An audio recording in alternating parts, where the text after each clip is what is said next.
Baseball in the Summer Olympics has been an on and off thing for decades now, but baseball at the Olympics actually goes back over 100 years. So let's look at that history and the few times it's actually been a part of the games. Totally sports-esque. Major League.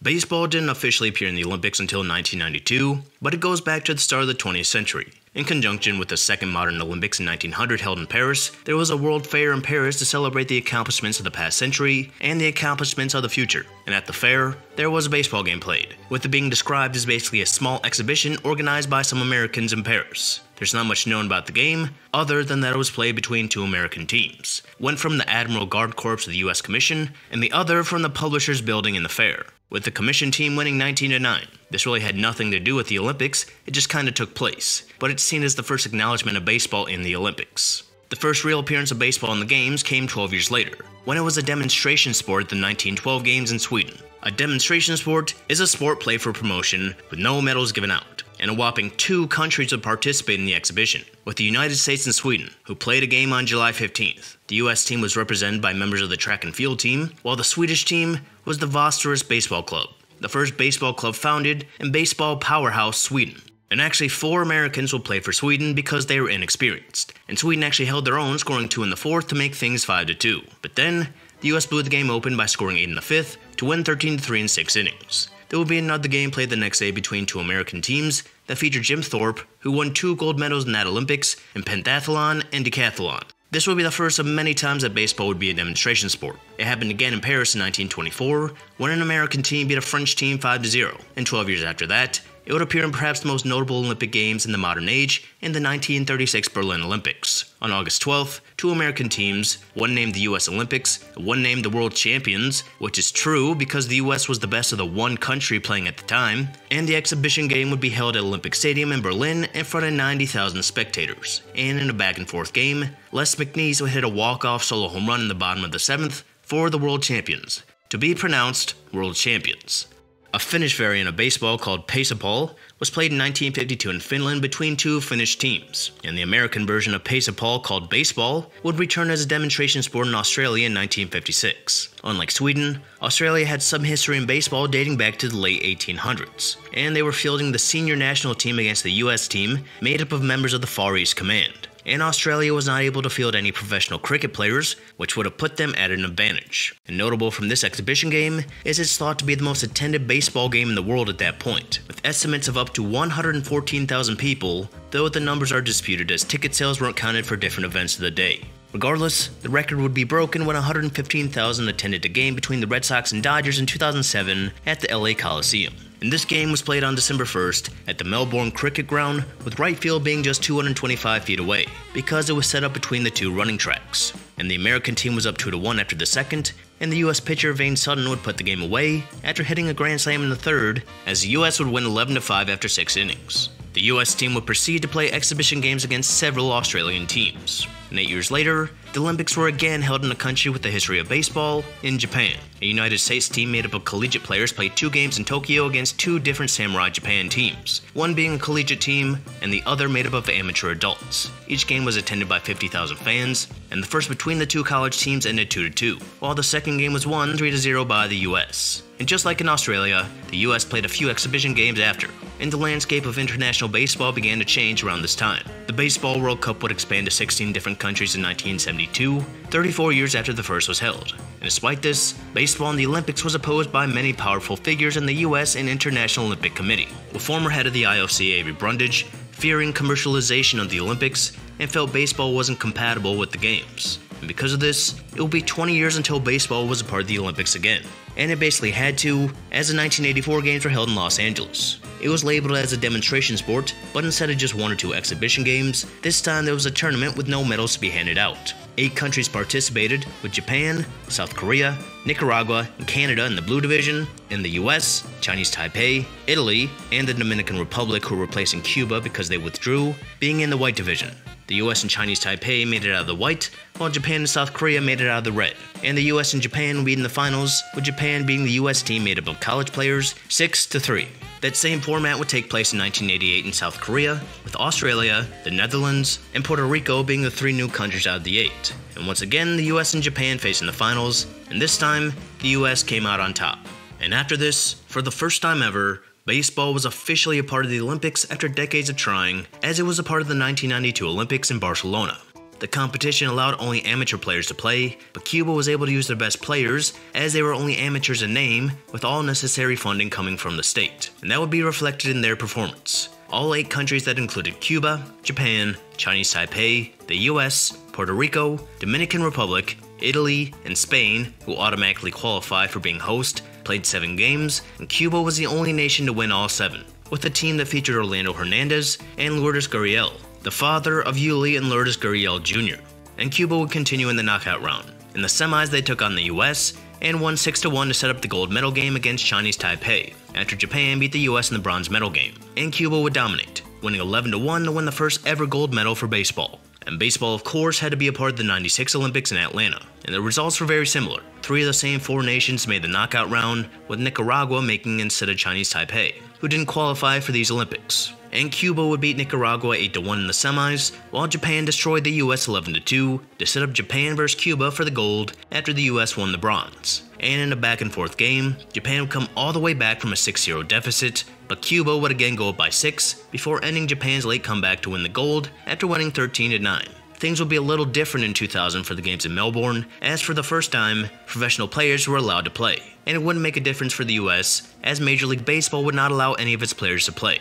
South Africa made their first appearance after they won the 1999 All-Africa Games to qualify, and the results would be similar to the last 2, as once again, the US, Cuba, and Japan advanced, along with South Korea this time. And for the first time, Cuba lost a game in the Olympics after losing to the Netherlands in the group round, but they wouldn't lose to Japan in the semis, to again make the gold medal game, and they would go up against the US, who beat South Korea 3-2 after a walk-off home run from Doug Minkovich. South Korea would beat Japan in the bronze medal game, and the night prior, manager Tommy Lasorda told Brewers prospect Ben Sheets that he was pitching, and he would pitch the game of his life, throwing a 3-hit shutout to beat the heavily favored Cuban team to win the first gold medal for the US in baseball.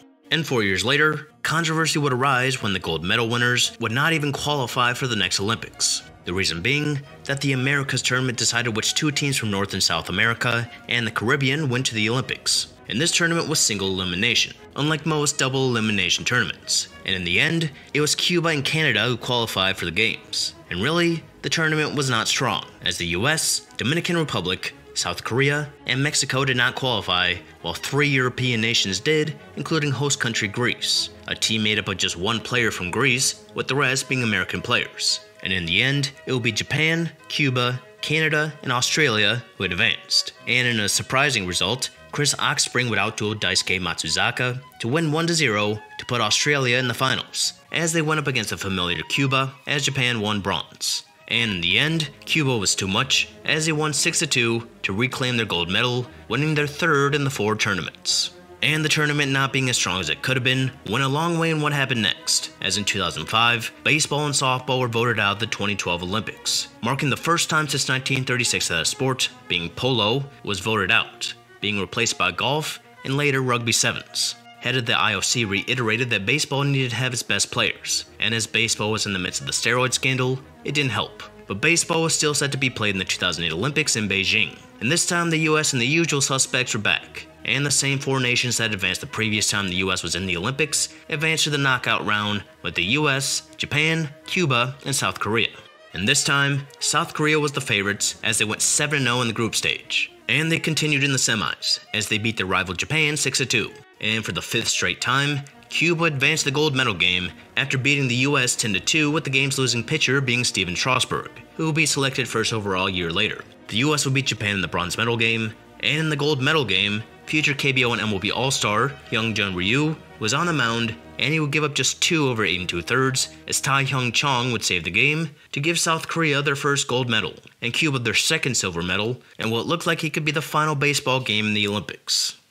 Baseball and softball were already set to not appear in the 2016 Olympics, but proposals are being made to bring the sports back as early as 2011. And it didn't look good when the IOC voted to reinstate wrestling over baseball and softball in 2013 for 2020. Also kinda wild, wrestling was ever voted out in the first place. But there was a shift in IOC policies, going towards event-based programs over sports-based, with the host country being able to propose a few sports with the core events. And for baseball and softball, it was great that the 2020 Olympics were set to be hosted in Japan. And during an IOC session during the 2016 Olympics, baseball and softball were approved to be on the short list for new sports in the games, along with karate, skateboarding, surfing, and sport climbing. And if you didn't hear, that whole thing that happened in 2020 caused the games to be delayed a year. And when baseball returned, there were no fans in the stands. Very unfortunate not to see the atmosphere for baseball games in Japan. 6 countries participated instead of the usual 8, Cuba not there for the first time, and Japan and the US were given a bye in the knockout stage after winning their 3-team groups. And Japan would advance to the semis after beating the US in 10 innings in round 2, and they would go to the finals after beating South Korea, while the US had to beat the Dominican Republic and South Korea to make it to the finals, which they did. And the Dominican Republic would win the bronze medal after Julio Rodriguez home run would help them beat South Korea 10-6. And the gold medal game would be a preview of the WBC finals. As while the US had plenty of chances, they could not come around to score any runs, even with a great game pitched by Nick Martinez. Japan completely shut down the US as they won the game 2-0 to win their first gold medal in baseball in their home country, though unfortunately, there were no fans in the stands. It appears the future of baseball in the Olympics will be determined by what country is hosting the games. Unsurprisingly, baseball and softball will not be in this year's Olympics in France, but of course, they will be back for the 2028 Olympics in Los Angeles, with the games being played at the field where the Sandlot was shot. It's possible that baseball could be in the 2032 Olympics, set to take place in Australia, and if cricket can be a part of the Olympics in the US, baseball can probably take place in Australia. But it's interesting to see how serious baseball in the Olympics will be taken by Major League Baseball, as they do not allow players to play in the tournament, which obviously holds it back. And it's not just the US team that is held back, as 264 players on opening day rosters were born outside the United States. And it seems that with the rise of the World Baseball Classic, easily the premier international baseball tournament, the Olympics will be a second thought for international competition. It's easy to imagine MLB doing what the NHL does, not including 2022, and taking a pause to allow their players to play in the Olympics, which will create the best possible competition. And one of the biggest criticisms of the World Baseball Classic is its time taking place before the MLB season even starts, with people complaining that players aren't fully ready, especially pitchers, which has prevented many from participating,